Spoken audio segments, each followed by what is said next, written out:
What's going on, guys? Thanks for tuning in to Fujibo, the unique experience. Today we're going to be working on the 2003 911, and the project that we're going to be working on is replacing the hood shocks, because right now they are blown. Just to kind of show you.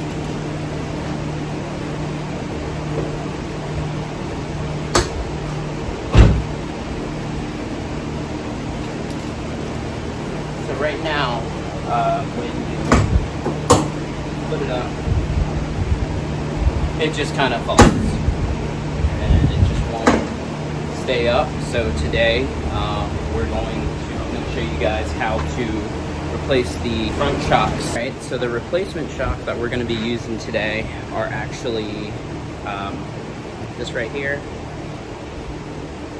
And basically it's a brand that I found through Amazon.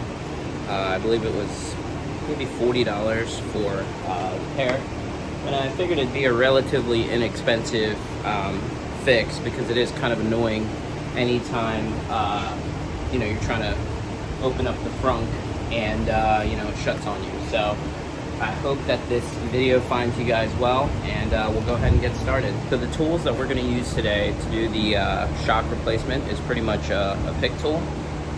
We're going to use that one, and then we also have this one here that actually just kind of has like a different angle on it. You may also want to have a pair of pliers with you, just once you loosen up the clip. This will make it easier to pop off. So we'll go ahead and jump into it. You can kind of get it behind this bracket. You just got to kind of play around with it. So once you got that behind there, you can kind of, it will come off. So you just want to kind of be careful. At this point, we can go ahead and grab the pliers. So what we're going to do is go ahead and use the pliers. Okay, so that one's off, and now there is another one right there. It's a retaining clip. You just go ahead and use your pick tool and just kind of get it,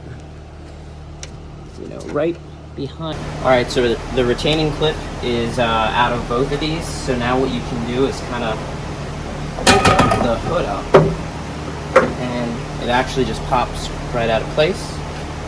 And then you go ahead and take your new one and just go ahead and pop it in. So pop the bottom one, and go ahead and pop the top one in, and that's it. All right, guys, now that we have the new struts in, it should be pretty easy. Just go ahead and lift up. And now she stays up. You don't have to worry about it coming down and taking your head off. It stays up nice and secure. And like I said, it's just a very simple fix, and it's kind of just a nuisance whenever you have to worry about it coming down. So that's pretty much it for today's video. If you liked it, hit the like and subscribe button, and I'll catch you on the next project. Peace.